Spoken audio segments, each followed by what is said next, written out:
알테오젠, 7배 넘게 올랐죠. 근데 그만큼 변동성도 엄청나서 투자자들 마음을 아주 들었다 놨다 하는 종목입니다. 그래서 오늘은 이 알테오젠을 둘러싼 아주 뜨거운 논쟁이죠. 좋게 보는 쪽, 안 좋게 보는 쪽, 양쪽의 핵심 근거들을 텔텔 털어서 한번 명확하게 분석의 틀을 잡아보겠습니다. 자, 바로 시작하죠. 바로 이거죠. 이 질문이 지금 알테오젠을 들고 있거나 아니면 이제라도 들어가야 하나 고민하는 분들이 딱 마주한 딜레마일 겁니다. 아니, 이렇게 폭발적으로 올랐는데 이게 맞는 가격인가? 앞으로 더 갈 수 있을까? 혹시 우리가 모르는 위험이 숨어 있는 건 아닐까? 오늘 이 내용을 통해서 그 답을 한번 찾아보시죠.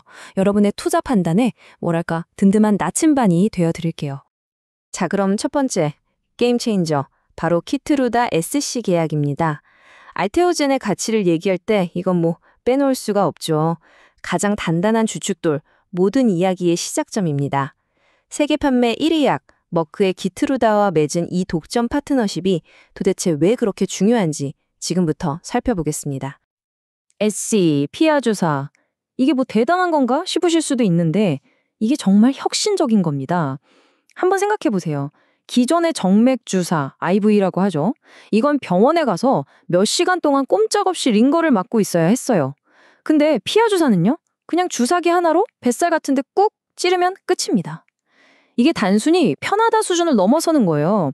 환자, 병원, 그리고 제약사, 이 모두에게 엄청난 가치를 주는 말 그대로 판을 바꾸는 혁신이라는 거죠. 머크가 다른 회사 다 제쳐두고 알테오젠이랑 독점 계약을 한 데에는 다 이런 이유가 있는 겁니다. 이 그림을 보시면 그냥 한눈에 딱 들어오죠. 왼쪽이 기존 방식, 오른쪽이 알테오젠 기술이 적용된 방식입니다. 30분, 길게는 1시간 넘게 걸리던 치료가 단 5분이면 끝납니다. 5분! 환자 입장에서는 병원에 묶여있을 필요 없이 바로 일상생활이 가능한 거고요. 병원 입장에서도 한정된 공간이랑 인력으로 훨씬 더 많은 환자를 케어할 수 있게 되는 거죠. 이게 바로 키트루다 SC가 기존 IV 시장을 아주 빠르게 대체할 거라는 전망의 가장 강력한 근거 중 하나입니다. 자, 그래서 나오는 숫자가 바로 이겁니다. 2조 원. 이게 알테오젠의 심장이라고 할 수 있는 핵심 가치죠. 아니, 2조 원이 어떻게 나온 숫자냐고요? 간단합니다. 키트루다의 1년 전 세계 매출이 약 40조 원 정도 되거든요. 여기에 계약서에 나와 있는 로열티 5%를 곱하면 딱 이 정도 잠재력이 나오는 겁니다. 물론 이건 시장이 100% 전환됐을 때 얘기고 실제로는 좀 달라질 수 있겠죠. 하지만 중요한 건 뭐다? 그 잠재력의 크기가 이 정도라는 거, 그리고 이게 그냥 뜬구름 잡는 얘기가 아니라 FDA 승인까지 받아서 이제 숫자로 찍힐 일만 남은 리스크가 확 줄어든 가치라는 점입니다. 두 번째, 경쟁 우위, 기술과 전략입니다. 좋습니다. 키트루다 계약이 대단한 건 알겠는데 그럼 머크는 왜 하필 수많은 기술 중에 알테오젠을 콕 집어서 선택했을까요? 지금부터는 알테오젠만이 가진 독보적인 기술력, 그리고 아주 영리한 사업 전략, 그러니까 이 회사의 지속 가능한 경쟁력이 어디서 나오는지 파헤쳐 보겠습니다. 이 비유가 정말 기가 막힌데요. 한번 들어보세요.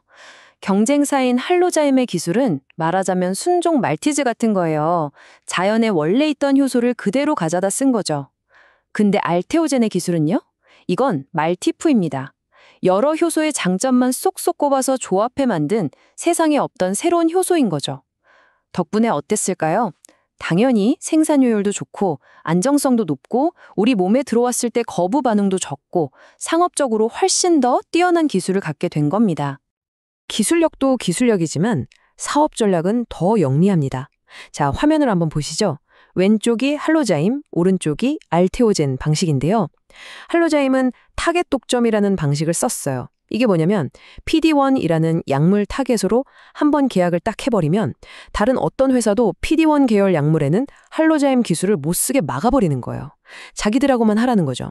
근데 알테오젠은 품목 독점 전략을 씁니다. 키트루다랑 계약은 했지만 이건 키트루다라는 약 하나에 대한 계약일 뿐이에요. 다른 회사가 만든 또 다른 PD-1 약물과는 얼마든지 또 계약을 할 수 있는 거죠. 이 영리한 한 수 덕분에 할로자임한테 발이 묶이지 않은 전 세계 거의 모든 빅파마가 알테오젠의 잠재 고객이 되어버린 겁니다. 시장 자체가 비교가 안 되죠. 세 번째, 리스크 점검입니다. 특허와 변동성 바로 알기. 물론 이렇게 장밋빛 전망만 있는 건 아니겠죠. 성공적인 투자를 하려면 항상 반대편 이야기도 귀 기울여 들어야 합니다. 투자자들을 가장 불안하게 만드는 두 가지, 바로 특허 소송 문제랑 롤러코스터 같은 주가 변동성, 이 두 가지를 한번 정면으로 들여다보겠습니다. 이 타임라인을 한번 쭉 보세요. 복잡해 보이지만 핵심은 간단합니다. 가장 큰 리스크로 꼽혔던 특허 분쟁의 추가, 지금 누구 쪽으로 기울고 있는지 명확하게 보입니다. 특히 마지막에 경쟁사가 자기들 핵심 특허 청구항을 80개가 넘게 스스로 철회했다는 거. 이건 사실상 우리가 졌네요 하고 베끼드는 거나 마찬가지거든요. 그러니까 특허 리스크는 이제 어떡하지 하는 걱정거리가 아니라 이렇게 해결되어 가는구나 하는 변수로 봐야 한다는 겁니다. 알테오젠처럼 단기간에 폭등한 주식은요, 필연적으로 공매도 세력의 타겟이 됩니다. 최근에 외국계 증권사에서 매도 리포트가 나왔다더라 하는 얘기도 다 비슷한 맥락에서 볼 수 있어요. 그들이 주로 하는 얘기가 뭐냐면 생각보다 SC 전환율이 낮을 거다, 경쟁이 심해질 거다 하면서 불안감을 막 조성하는 거죠. 투자자들 심리를 흔들어서 주식을 번지게 만들려는 아주 전형적인 패턴입니다. 이걸 FUD, 공포, 불확실성, 의심이라고 하죠. 바로 이 숫자가 알테오젠 주가의 맷집을 보여주는 증거입니다. 9천억 원, 이 어마어마한 규모의 공매도 폭탄이 쏟아졌는데도 주가가 핵심 지지선을 지켜냈다는 거. 이건 그만큼 이 가격 밑으로는 못 판다는 매수세가 아주 탄탄하다는 뜻입니다. 오히려 이런 상황은요, 나중에 주가가 오르기 시작하면 공매도 세력이 손실을 줄이려고 허겁지겁 주식을 다시 사들여야 하거든요. 그때 숏스퀴즈라고 하는 아주 강력한 상승 랠리가 터질 수도 있는 기폭제가 되기도 합니다. 결국 이런 변동성을 이기는 힘은 어디서 나올까요? 기업의 본질적인 가치를 믿고 기다리는 인내심에서 나오는 겁니다. 워런 버핏이 이런 말을 했죠. 주식시장은 인내심 없는 사람의 돈을 인내심 있는 사람에게로 옮기는 장치다. 이 말을 꼭 기억하세요. 단기적인 소음에 흔들리지 않는 뚝심이 필요합니다. 네 번째, 미래 성장 동력입니다. 다음 촉매제는 무엇일까요? 자, 지금까지는 단기적인 주가 변동을 일으키는 리스크 요인들을 살펴봤습니다. 그렇다면 이런 소음들을 다 이겨내고 굳건히 버틴 투자자들을 기다리는 미래, 알테오젠의 진짜 가치를 더 키워줄 성장 동력에는 또 어떤 것들이 있을까요? 바로 이 숫자, 10곳 이상.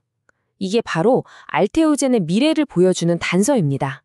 10곳이 넘는 글로벌 빅파마와 MTA, 그러니까 물질 이전 계약을 맺었다는 건데요.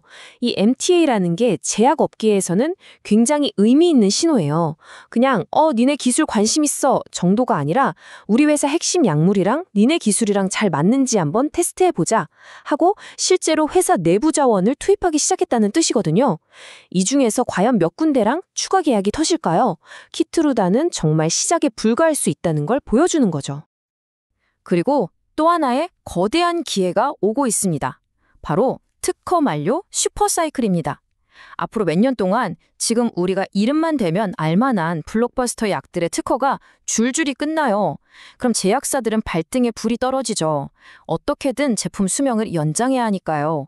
그때 가장 확실한 전략 중 하나가 바로 SC 제형으로 바꾸는 에버그리닝 전략입니다. 특히 여기 보시는 ADC나 비만치료제처럼 주사 맞기 편한 게 정말 중요한 약들, 또 자가면역 질환처럼 평생 맞아야 하는 약들, 이런 분야에서 SC 제형의 가치는 말할 것도 없겠죠. 이 거대한 수요가 지금 어디로 향하고 있다? 바로 알테오젠으로 향하고 있다는 겁니다. 그리고 곧 다가올 아주 중요한 이벤트가 있죠. 코스피 이전 상장입니다. 이게 그냥 코스닥에서 코스피로 이사가는 그런 상징적인 의미가 아니에요. 진짜 중요한 건 코스피 200 지수에 편입되는 겁니다.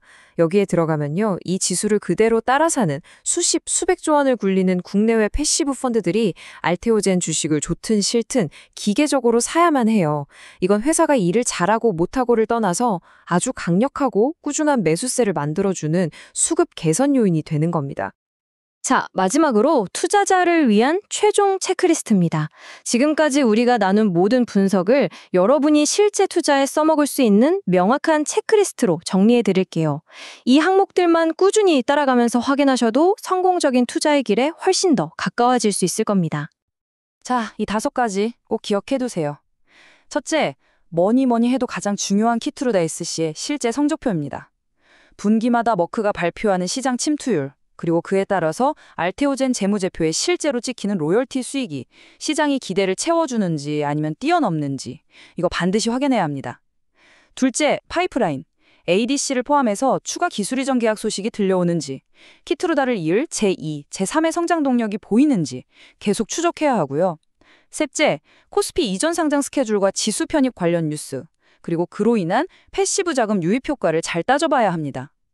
넷째, 아직 완전히 끝나진 않은 할로자인과의 특허 분쟁이 어떻게 깔끔하게 마무리되는지 끝까지 지켜봐야겠죠.